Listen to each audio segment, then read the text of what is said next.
Tanah air Indonesia.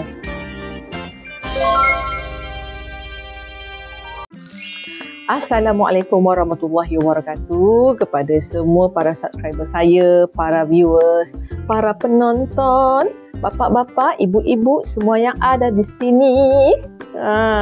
Jangan heran, jangan bosan tengok muka saya Shima dalam Nohas TV. Okey, baiklah, hari ni saya nak melunaskan permintaan daripada subscriber saya. Saya lupa nak screenshot tapi saya ingat dia minta saya react video yang bertajuk Bule Paling Indonesia. Ya ke? Apa benda tu? Saya tak tahu. Lepas tu saya search.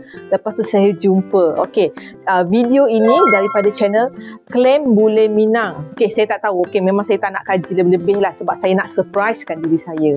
Ya, okey, kita tengok sama-sama ya. Okey, pakai headphone ya, siap-siap. Okey, saya dah jumpa channel dia. Channel dia bertajuk Dari Kecil Sampai Nikah, Pasti Nangis Dengan Ceritanya. Bule Paling Indonesia. Daripada Klaim Bule Minang channel. Okey, jom kita tengok sama-sama ya. Okey, bismillahirrahmanirrahim.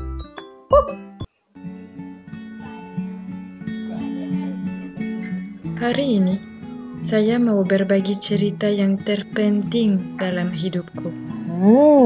Saya sekarang sedang berbagi dengan hati yang tulus, mulia, dan jujur. Sering ada orang-orang yang nanyakan kepada saya, kenapa kamu bisa suka Indonesia? Kenapa? Kenapa, Klaim? Sekarang, dengan video ini, saya akan menerangkan kalian semua. Okey, kita tengok ya. Take note fokus ya. Nama saya Clementine. Saya berasal dari Les Sables-d'Olonne di Prancis. Klaim dari Les Sables-d'Olonne adalah kota kecil di Prancis Barat yang dikelilingi Samudra Atlantik. Oh iya ke? Saya tidak bisa tinggal jauh dari laut, dari pasir, dari alam. Aku bisa dipanggil anak pantai kah? Ya, sebab impian saya dari kecil adalah jadi dokter monyet. Dokter monyet, dokter haiwan. Impian anak-anak lain adalah jadi artis atau pembisnis. Impian saya sendiri adalah tinggal di alam dan membahagiakan orang-orang yang tidak mampu dan obati binatang-binatang yang disakiti oleh manusia. Daripada kecil sudah tahu nak buat apa. Ibu saya sering bilang, saya anak yang sangat tulus dan selalu mau membantu orang-orang dari kecil. Alhamdulillah, bagus. Kata pertama yang saya sebut sebagai bayi itu bukan mama atau papa, sama dengan anak-anak lain. Tetapi kata pertama yang saya sebut sepanjang hari sampai orang tua saya bosan adalah bule. Waktu saya masih bayi, orang tua saya belum kenal dengan Indonesia. Belum tahu arti bule. Sekarang kami ingat ini dan berpikir takdir saya sudah jelas dan Tuhan sudah memberi saya dan keluarga saya tanda-tanda dari dulu. Saya harus pergi ke Indonesia. Indonesia. The 100,000 wonder selalu bersyukur. Country. Saya mendapatkan masa kecil yang lebih dari luar biasa. Memang. Dikelilingi dan sangat luar biasa oleh keluarga yang terbaik. Pergi Candi Borobudur. Masa kecil yang penuh dengan cinta, perjalanan, momen-momen yang sederhana tapi yang berkualitas. Tengok Indonesia, siapa tak jatuh cinta kan? Bule pun jatuh cinta daripada kecil lagi. Perjalanan yang merubahkan hidupku selamanya adalah tahun 2008. Pertama kali aku menginjak tanah air Indonesia. 2008 datang ke Indonesia first time. Okey. 13 tahun yang lalu, saya menginjak tanah air. Orang tua saya sebagai petualang ingin membawa saya dan kakak saya ke Indonesia. Mereka memilih Pulau Bali. Sejak perjalanan itu, sejak detik pertama saya mendarat di Indonesia, Bali, saya tahu perjalanan itu lebih dari liburan biasa. Saya sudah tahu bahwa Indonesia adalah negara adopsi saya. Negara kedua, negara perjalanan itu merubahkan hidupku untuk selamanya. Untuk selamanya, forever change. Dahsyat, Clem.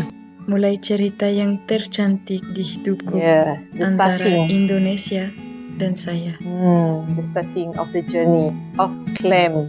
Kebanyakan Boleh orang Minang. asing pikir Indonesia adalah Bali saja. Betul. Padahal Indonesia adalah negara yang benar-benar besar dengan lebih dari 17.000 pulau, 750 bahasa daerah, dan 290 juta masyarakat.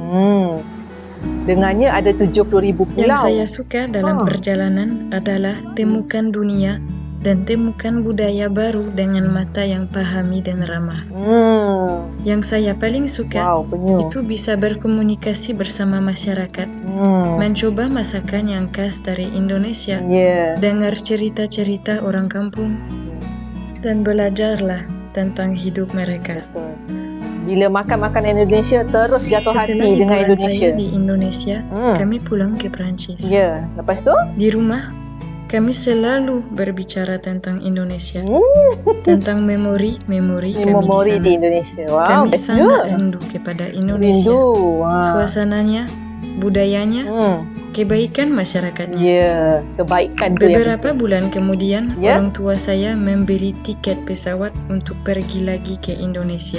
Datang lagi. Wow. Negara saya jauh dari Indonesia. 18 jam naik pesawat. Saya paling takut naik pesawat itu. Tetapi demi Indonesia, saya berani lakukannya seseringnya. Sanggup menantang ketakutan. Sejak demi tahun Indonesia. 2008, kami setiap tahun pergi ke Indonesia. Kami kelilingi Indonesia. Pertama, kami ke Bali. Setelah itu, Pulau Jawa, Pulau Sulawesi, Pulau Kalimantan, Pulau Sumatera, Mentawai, dan banyak lagi. Wow. Teman-temanku di Prancis pernah tanya kepada saya, Clem, kamu nggak bosan pergi ke Indonesia setiap tahun? Ke Indonesia Selalu mana saya pernah bosan? jawab, tidak pernah akan bosan di Indonesia. Indonesia adalah negara yang tercantik bagiku, masyarakat yang terbaik bagiku, dan negaranya sangat luas, tidak akan pernah bosan seumur hidup. Betul. Ketika saya pulang ke Prancis, 6.20. guru-guru sering tanya ke saya, Clem, kali ini kamu libur di mana? Sering saya ceritakan tentang perjalanan saya di Indonesia. Semua orang Kali ini jelas, kan? saya pergi berenang dengan penyu laut di Sumatera. Saya bertemu dengan orang Mentawai di Siberut. Saya naik Gunung Bromo di Jawa. Atau saya melihat seremoni Kastoraja. Saya bertemu orang utan di Kalimantan.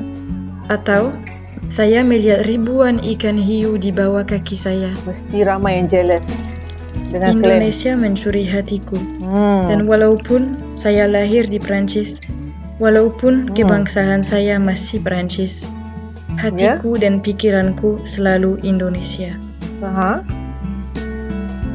Perjalanan bukan hanya saja pergi ke pantai dan minum jus. Dengan ayah. Itu lebih dalam dari itu. Perjalanan bisa perbaiki hati kami, bisa ajarin prinsip hidup yang penting, bisa merubahkan hidup seseorang. Ketika saya di Indonesia, hati kecilku bahagia. Saya bisa menjadi diri sendiri tanpa memikirkan orang lain yang menilai saya. Di Indonesia, saya belajar semua prinsip hidup, sama dengan ikhlas, hormati, dan kebaikan. Waktu saya 11 tahun, saya sudah bilang kepada orang tua saya, itu yang susah nak cari kat negara lain. Orang Indonesia. Saya yakin saya akan nikah sama orang Indonesia. Suatu hari, ibu saya pernah ketemu dengan dukun Prancis. Dukunnya bilang, anak perempuannya akan lakukan hal-hal yang luar biasa di tanah air dan akan bertemu dengan jodohnya. Bagus, Ibu. Hidup saya sudah berubah sejak pertama kali saya menginjak tanah air. Tapi hidupku berubah sekali lagi sejak saya tanah air Indonesia. Jodoh saya. Inilah jodoh saya. yang lembut, dah jumpa jodoh? yang manusia terbaik yang saya pernah bertemu. Ya? Sedangkan saya ceritakan ini, air mata saya hampir turun. 4 tahun yang lalu, Tuhan membuat jalan kami bertemu. Itu hari yang terpenting dalam hidupku. Ya ke? Pertama kali mata saya melihat dia, saya langsung jatuh cinta kepadanya. Itu yang bisa dipanggil jatuh cinta di pandangan pertama. Macam muka orang Minang je. Sedangkan kami LDR, kami telepon setiap hari sampai 2 jam, 3 jam dan kadang-kadang lebih. Minang lah kan? Kami masih anak-anak kecil. Saya baru 18 tahun dan Daniel baru 22 tahun. Tapi kami sudah yakin satu sama lain sampai Daniel melamarkan saya dan saya terima. Menikah dengan Daniel adalah keputusan yang terbaik dalam hidupku. Saya tidak pernah membayangkan mempunyai suami sebaik ini, setulus ini, dan seluar biasa ini. Basuntiang bagai Saya tidak pikir bisa mencintai seseorang sekuat ini. Dan sejak detik pertama saya melihat Daniel, saya tahu cinta ini akan abadi untuk selamanya. Daniel 22. Sejak 4 tahun bersama, kami masih sama dengan anak-anak kecil yang tertawa terus tanpa alasan. Boleh jatuh cinta dengan pemuda Minang untuk menjelaskan apa yang dalam pikiran kita. Cuma mata aja yang bisa jelaskan. Ini cinta yang tanpa syarat apapun dan tanpa batasan apapun.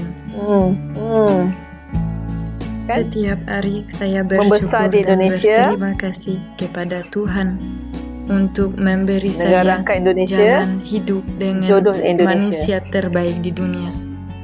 Terima kasih sayang untuk selalu mendukung saya. Dan terima kasih atas cinta yang kamu memberi ke saya setiap hari.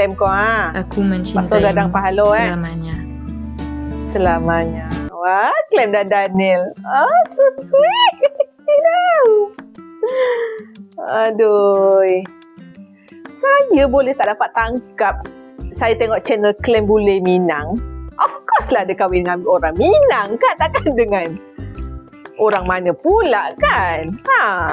Aduh, astaghfirullahaladzim. Kenapa lah saya hari ni slow sangat? Sorry ya. Allah Akbar. Okey. Klaim. Tahniah, Klaim. Dah berapa tahun kahwin ni kan, insyaAllah berbahagia ya. Nanti beranak pinak, apa semua membesar, menua dengan Daniel. Semoga perjalanan kamu itu lebih menarik dan lebih adventurous. Okey? Okey, saya pastilah kawan-kawan yang lain pun, kawan-kawan Klaim mesti akan sedikit irilah dengan kehidupan Klaim kan, yang luar biasa, yang lain daripada yang lain dan lain daripada manusia-manusia yang normalnya di Perancis sana. Okey, memang sangat luar biasa. Okey, itu sajalah reaction saya pada hari ini daripada channel Klaim Bule Minang. Okey, sebelum itu jangan lupa subscribe. Dekat sini subscribe, lepas tu like, lepas tu share video ini jika ia mendatangkan manfaat kepada anda dan juga masyarakat sekelilingnya. Okey, kita habis setakat sini je lah. Nanti kita jumpa lagi ke? Okey. Okey, saya sudahi dengan Assalamualaikum warahmatullahi wabarakatuh. Okey, bye semua. Bye-bye. Jumpa lagi nanti.